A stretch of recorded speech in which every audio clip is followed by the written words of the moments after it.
Meus irmãos, vamos abrir as nossas Bíblias no livro de Provérbios, no capítulo 1 do livro de Provérbios. Nós vamos ler do verso 8 ao verso 19. Provérbios, capítulo 1, do verso 8 ao verso 19.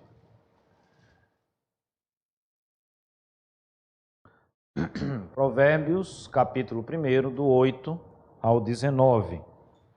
Diz assim: Filho meu, ouve o ensino de teu pai, e não deixes a instrução de tua mãe, porque serão diadema de graça para a tua cabeça e colares para o teu pescoço.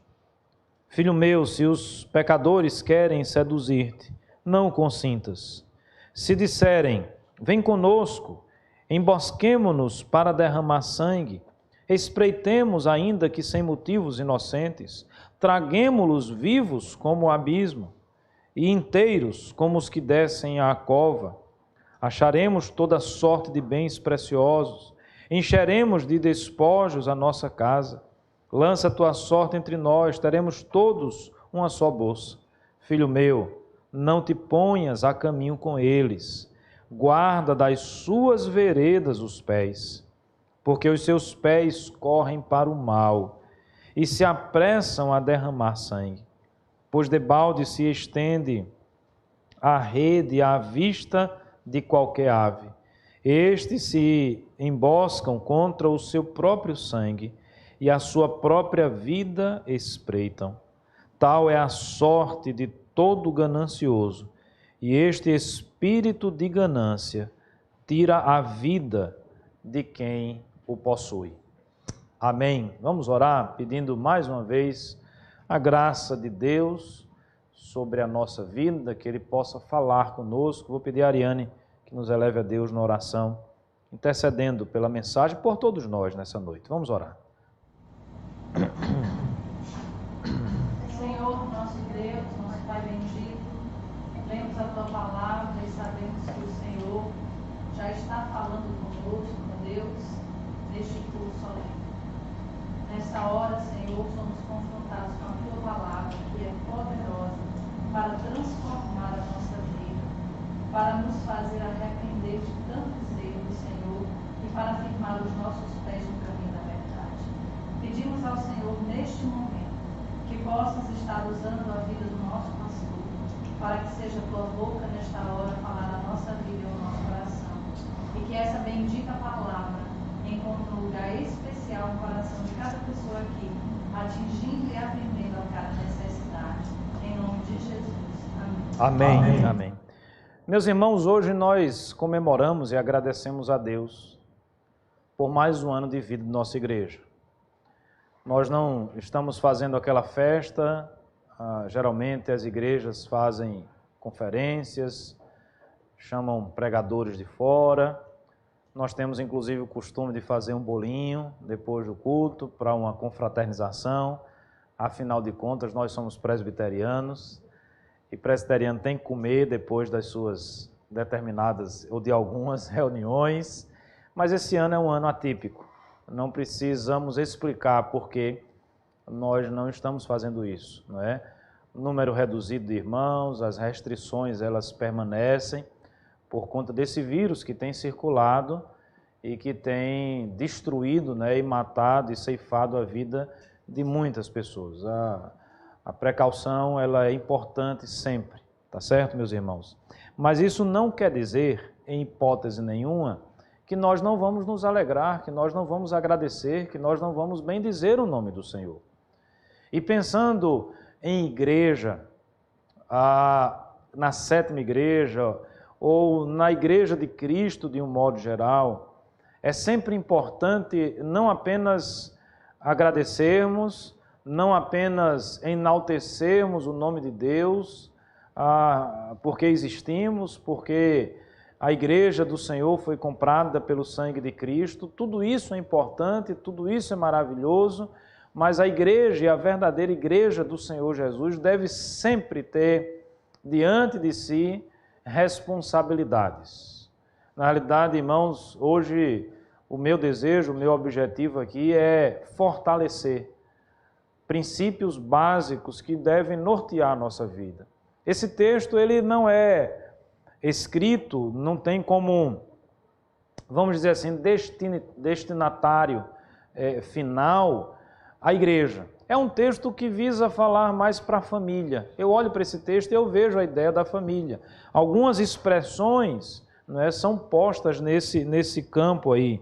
Não é? Filho meu, ouve o ensino do teu pai. Então veja, a figura do filho, a figura do pai, não deixes a instrução da tua mãe. Então nós temos aqui configurado muito mais uma ideia de família.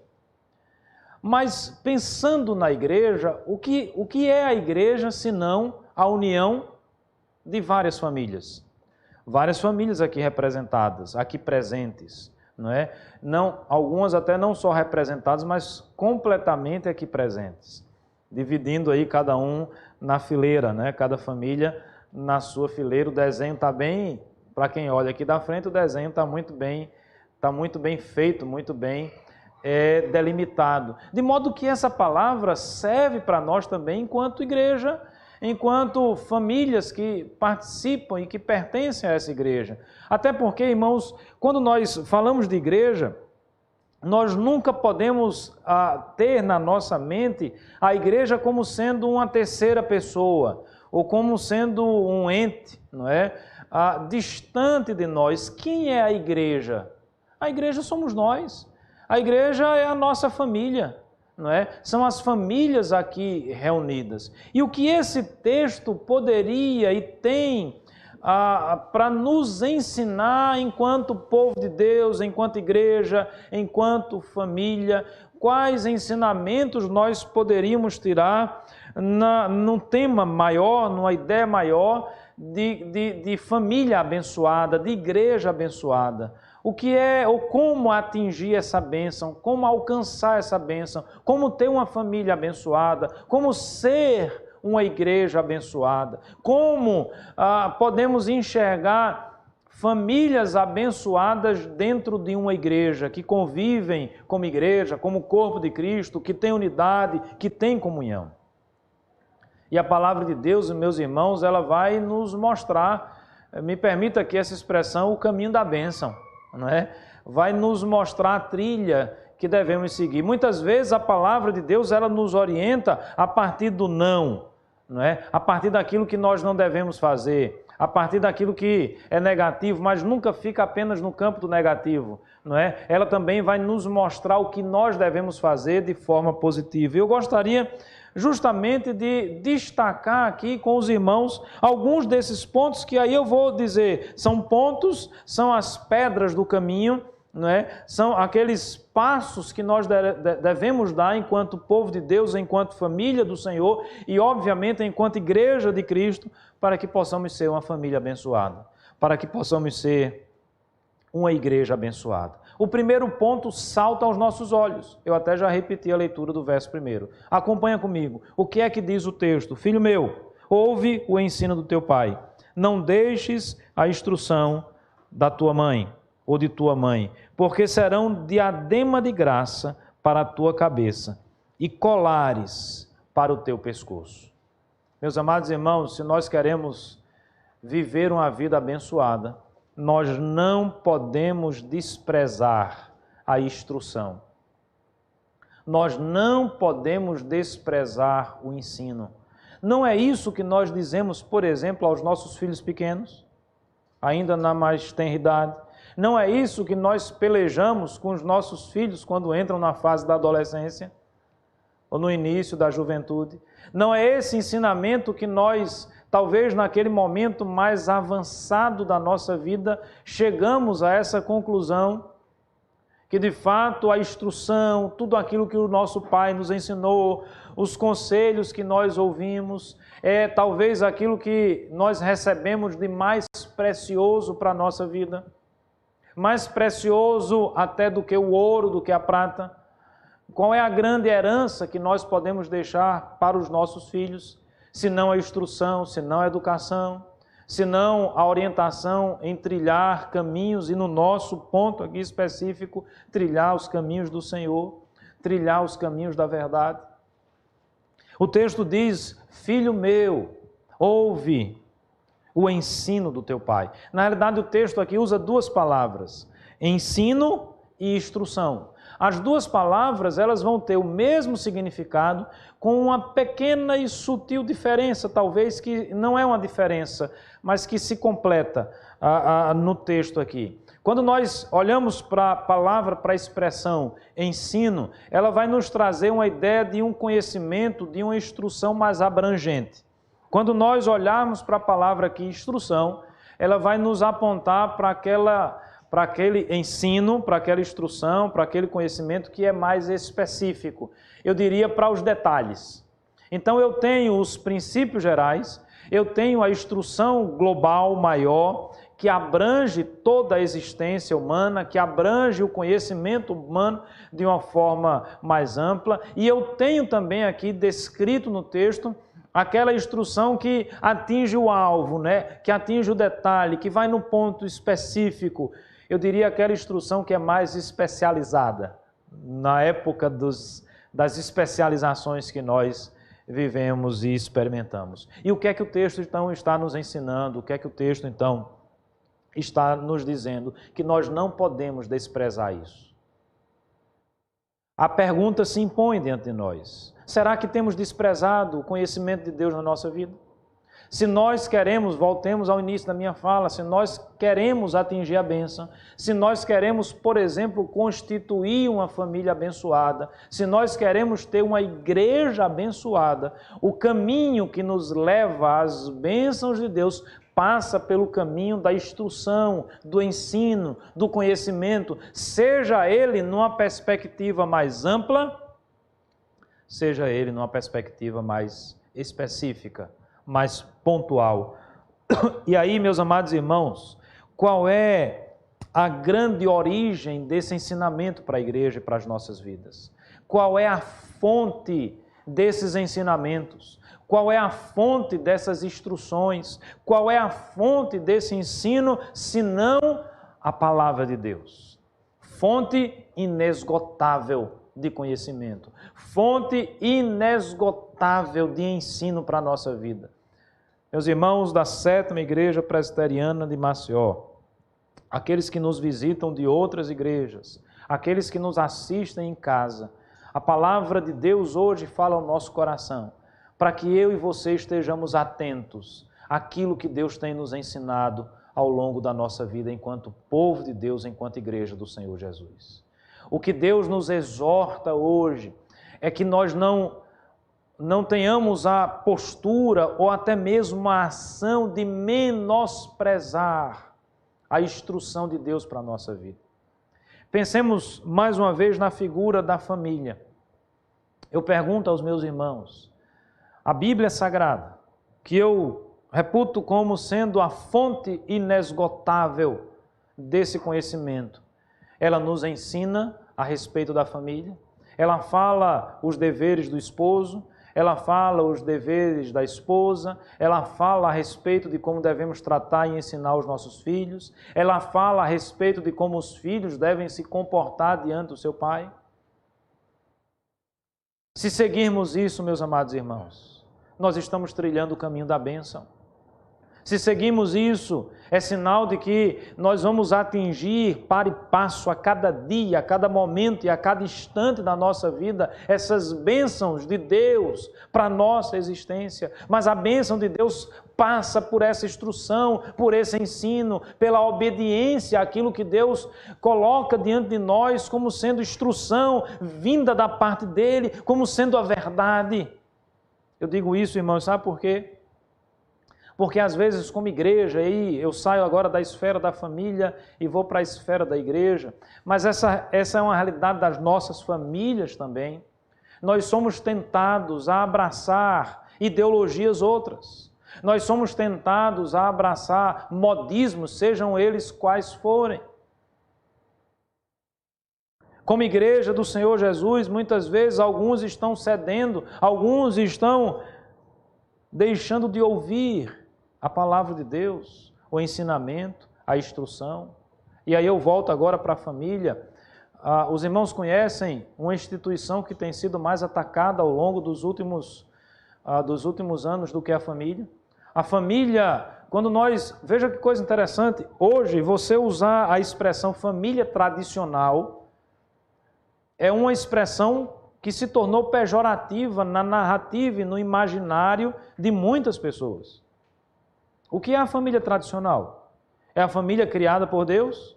É aquela que foi instituída pelo próprio Deus? O marido, a esposa, o pai, a mãe e os filhos? Qual é o absurdo em defender? Veja aonde nós estamos chegando, para que os irmãos compreendam que muitas vezes nós estamos simplesmente abandonando o ensino. Estamos abandonando a instrução. O ensino geral, por exemplo, pensando em família, que nós devemos constituir família. A instrução detalhada é quem é o marido, quem é a esposa, quem são os filhos. Deixa o homem, pai e mãe, une-se à sua esposa, os dois tornam-se uma só carne. Eles vão crescer e multiplicar-se. Eles vão ensinar os seus filhos nos caminhos do Senhor. Meus irmãos, eu falo isso assim com muito amor pastoral. A coisa não é difícil. Nós não estamos diante de uma coisa assim tão complexa. Eu mesmo já repeti às vezes a frase, como está difícil criar filhos hoje em dia, como está difícil constituir família hoje em dia. Na realidade, a grande dificuldade não é a falta do ensino que nós temos, ou a falta de instrução dos detalhes que nós temos. Talvez a grande dificuldade seja justamente essa luta em que, em alguns momentos, temos aquela sensação de que estamos cedendo às tentações, às ilusões, das ideologias, das narrativas, das filosofias que são contrárias àquilo que a Bíblia nos ensina. A família vai sofrer isso, a igreja vai sofrer esse assédio. Assédio moral, assédio social, assédio intelectual, assédio muitas vezes diabólico mesmo, porque algumas ações são impressionantes, não é?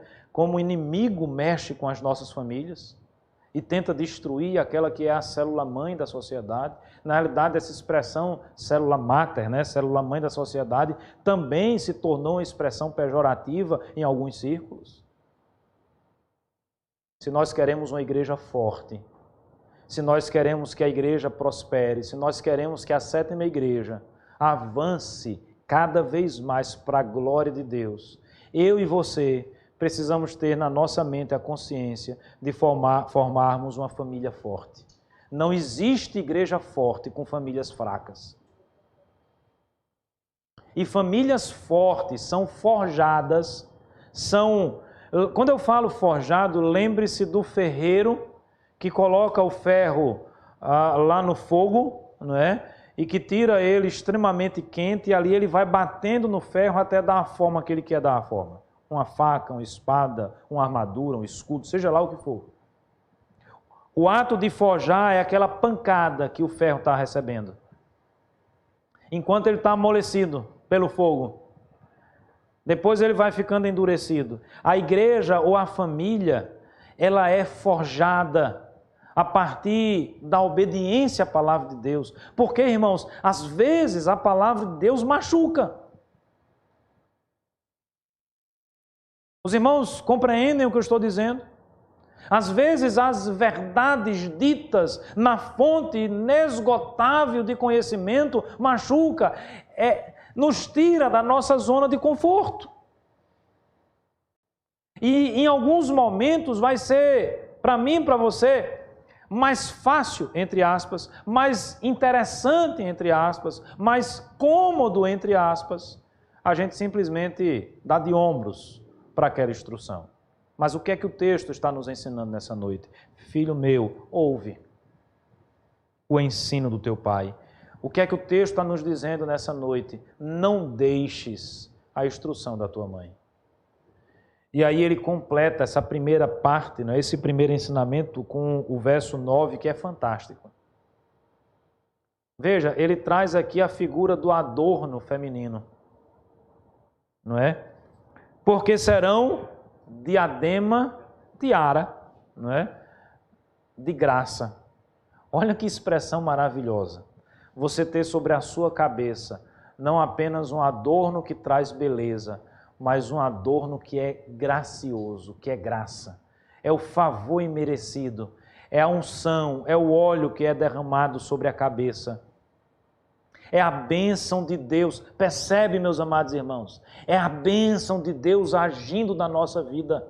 A partir do momento em que ouvimos a instrução, a partir do momento em que obedecemos à vontade de Deus, a partir do momento em que não lutamos contra a verdade de Deus, não cedemos às tentações de falsos profetas, de falsos mestres, quando isso se torna realidade na minha vida, ou seja, quando eu escuto de fato e de verdade a instrução, quando eu não deixo a instrução de lado, quando eu não deixo o ensino de lado, isso pode ser comparado a um diadema não de joias preciosas apenas, mas um diadema que é ornado com a graça de Deus. E não existe nada mais precioso neste mundo e nesta terra do que a graça de Deus.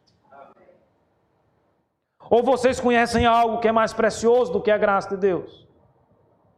É como diadema de graça para a tua cabeça. Mais uma vez, a ideia do adorno feminino, como colares para o teu pescoço. A beleza está na obediência. A exuberância da nossa existência e da nossa vida não está nas futilidades desse mundo. Como lemos na primeira carta de João, que é passageiro, que não é perene. Mas a beleza, o diadema de graça, o colar que vai adornar o nosso pescoço, ele vai estar intimamente ligado à comunhão que nós teremos com o nosso Deus. E não existe comunhão com Deus sem obediência.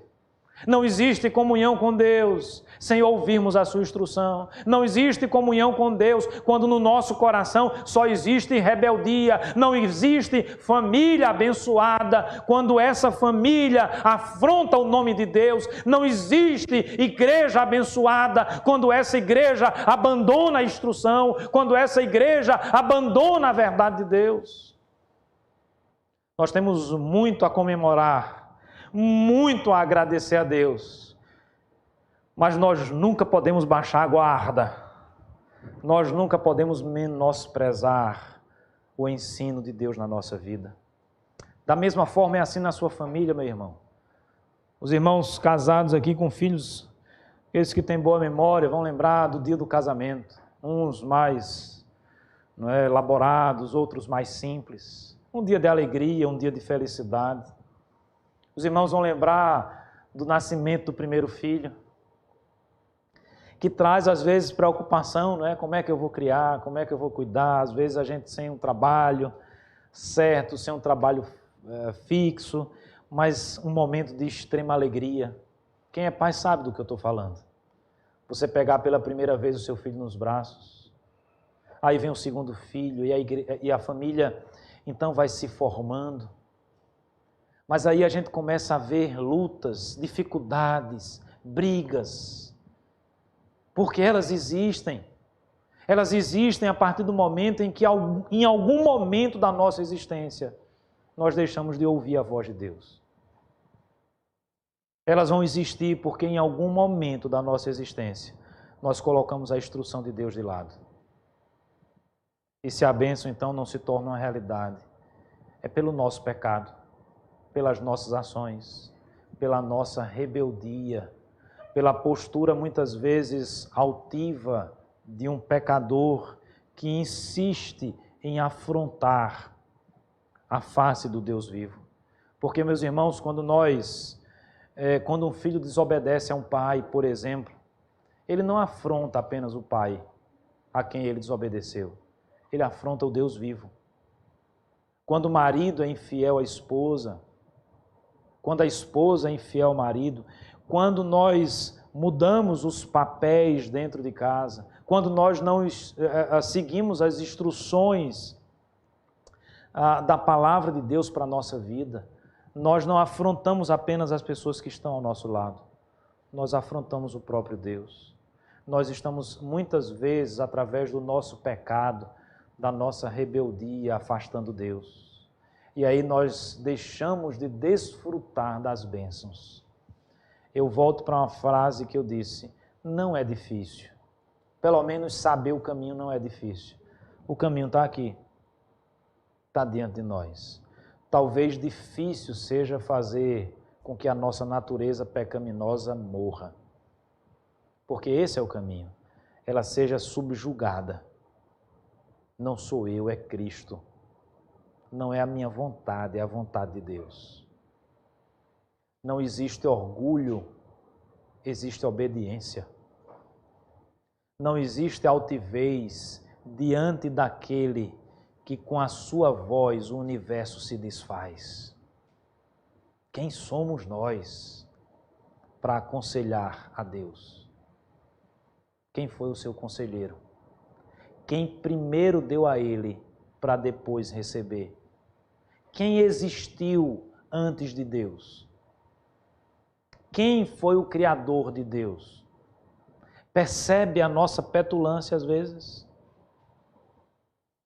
Nós somos tão petulantes, irmãos, que às vezes a gente quer dar pitaco nas coisas de Deus. Como se mais competente fôssemos. Como se tivéssemos uma visão mais ampla do que o próprio Deus. Presta atenção no texto bíblico, meu irmão. Crianças, as que estão acordadas. Adolescentes, jovens, maridos, esposas, presta atenção ao que Deus está falando comigo e com você nessa noite. Filho meu, ouve o ensino. Não deixes a instrução. Ouve o ensino do teu pai. Não deixes a instrução da tua mãe. Isso é diadema de graça que vai ser posto sobre a nossa cabeça. Mas o que mais podemos aprender desse texto? Primeiro, para alcançar esse status de igreja, de família abençoada, é preciso ser instruída, e nós somos instruídos. Nós não podemos abandonar essa instrução. Segundo, meus amados irmãos, nós precisamos resistir às seduções do mundo. Eu já, de certa forma, falei um pouco sobre isso, mas me permita aprofundar um pouquinho mais a partir dos próximos versículos. No versículo 10, filho meu, se os pecadores querem seduzir-te, olha a expressão. A ideia aqui é mais ou menos essa, é como se eu estivesse tranquilo, caminhando, seguindo a minha vida, em obediência a Deus. Eu não deixei o ensino, eu não deixei a instrução, está tudo beleza, está tudo tranquilo, está maravilhoso. Estou com um diadema de graça, eu estou com um belíssimo colar no meu pescoço, adornado com as belezas de Deus na minha vida. Mas aí na jornada o que acontece? Vai aparecer alguém, vai bater no nosso ombro, vai conversar conosco. Na realidade, no mundo de hoje, vai mandar uma mensagem, talvez, de WhatsApp, vai fazer uma postagem atravessada na internet, numa rede social nossa, sei lá como isso acontece, mas o que o texto diz é que aqueles que não têm Cristo no coração, aqueles que não foram lavados e remidos pelo sangue do Cordeiro, aqueles que obedecem às paixões pecaminosas do seu coração, aqueles que são filhos da ira, aqueles que seguem a Satanás e aos seus demônios, em algum momento eles vão tentar nos seduzir. A ideia de sedução aqui é muito interessante, porque algumas pessoas, quando pensam no diabo, sempre pensam naquela figura do folclore, que faz parte da nossa vida. Como é que seria ele? É mais ou menos aquele lá do Alto da Compadecida, com chifre, com enxofre, que se apresenta feio, apesar de que no momento ele até se apresentou bem, João Grilo precisou dar uma fustigada lá para ele mostrar de fato a verdadeira face. Ali guarda um pouquinho de verdade, porque a ideia do seduzir, passa pela ideia às vezes da estética, da beleza, seja física, seja falada, Você imagina aí uma pessoa que é esteticamente, vamos dizer assim, não, deixa eu mudar a expressão, no politicamente correto é horrível, meu Deus, a gente tem que estar achando a melhor expressão possível para não ser mal interpretado, mas você imagina assim uma pessoa um tanto quanto desafeiçoada, não é? Ou aquela pessoa que não é muito amiga da beleza. Os irmãos estão, não sei se os irmãos estão me entendendo, não é? Essa pessoa, para seduzir, ela vai ter que usar outras armas. Não sei se os irmãos concordam comigo. Então, por exemplo, de repente essa pessoa vai ter que usar a beleza da sua fala, não é? O que a gente às vezes chama de beleza interior, né? Tem uns negócios assim que a gente cria. Me entenda, a sedução ela está intimamente relacionada a essa capacidade que a gente tem de envolver a outra pessoa, às vezes de forma sutil. Talvez pegando uma fraqueza daquela pessoa. Há quem consiga seduzir o outro por um prato de lentilha, né? Isso já aconteceu lá atrás. Talvez você não seja tentado por um prato de lentilha, mas por uma picanha argentina importada, né? Ou por outro prato aí que você goste bastante e que você vai ter muita dificuldade de resistir, ou por uma barra de chocolate, alguma coisa nesse sentido, né? As seduções, elas vêm aí, pegando a nossa falha, pegando o nosso erro. Agora, acompanha comigo a descrição dessa sedução no texto, não é? Ele está dizendo assim: atenta, filho meu, porque vão existir, não é, aqueles que vão tentar seduzir você, não é? Que são chamados de pecadores, e não consintas nessa sedução, ou seja, não ceda.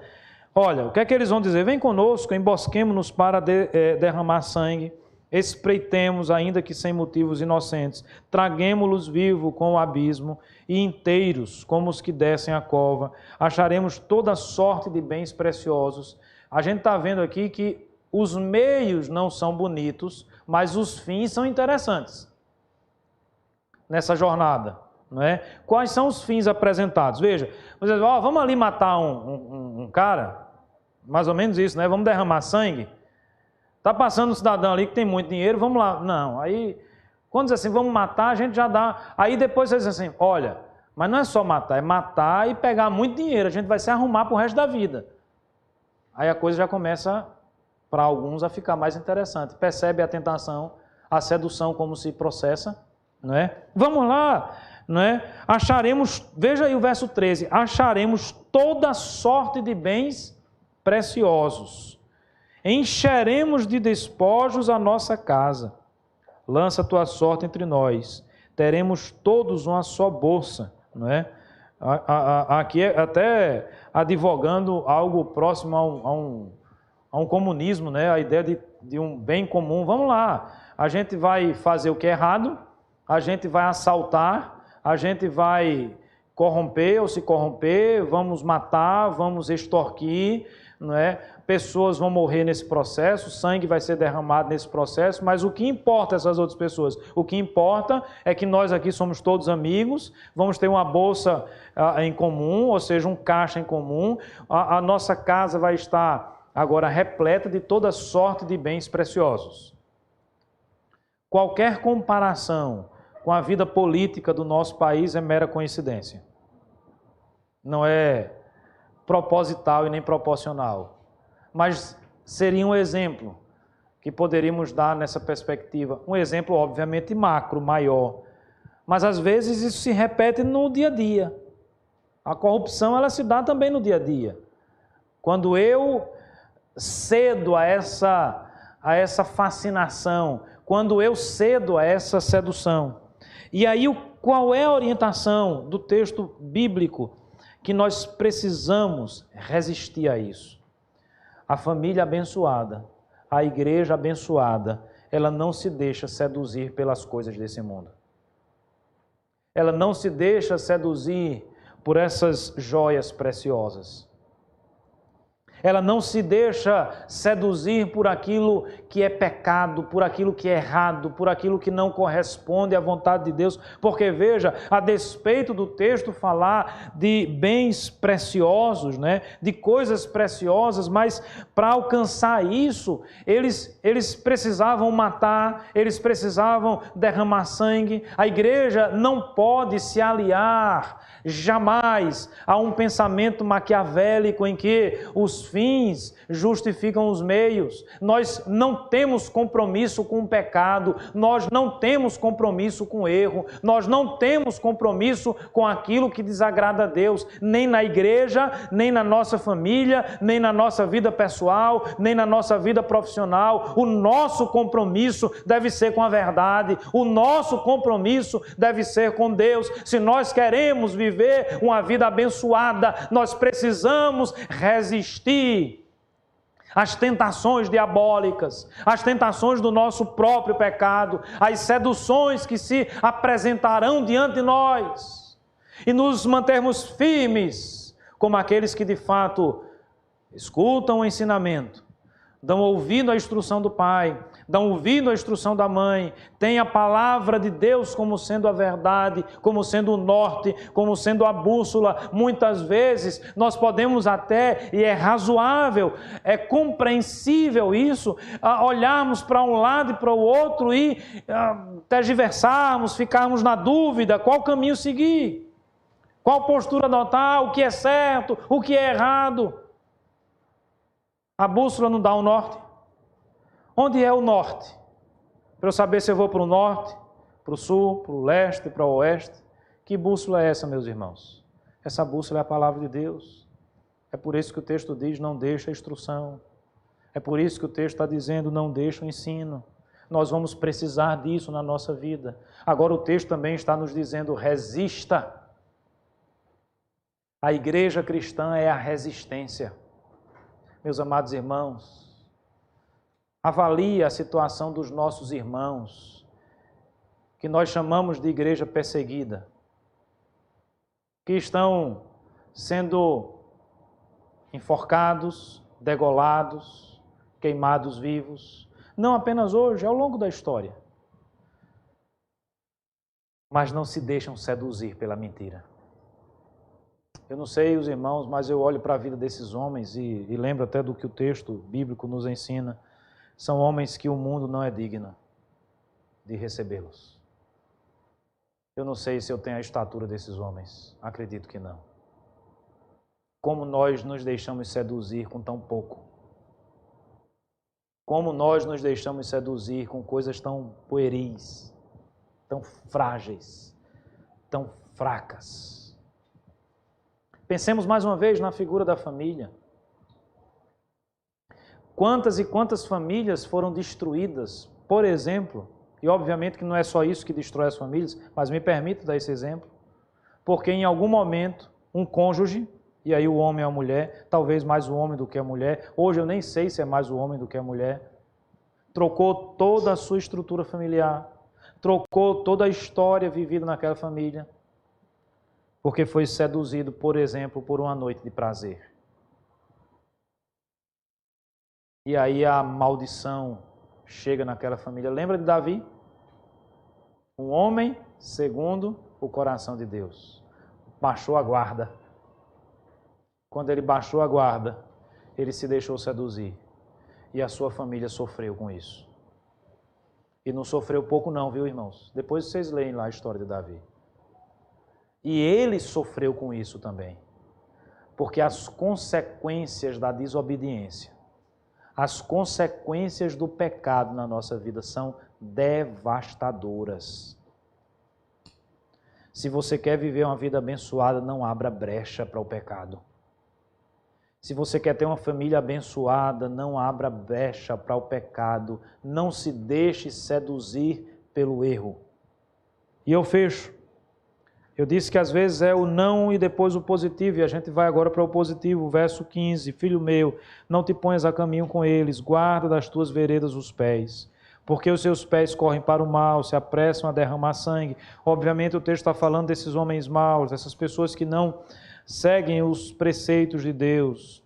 Pois debalde se estende a rede à vista de qualquer ave, antes se emboscam contra o seu próprio sangue e a sua própria vida espreito. Tal é a sorte de todo ganancioso, e este espírito de ganância tira a vida de quem possui.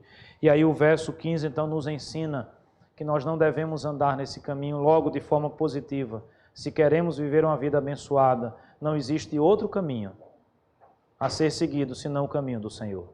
Aí eu lembro do Salmo 1, versículo 2, né? Antes, o seu caminho está na lei do Senhor. Olha a instrução.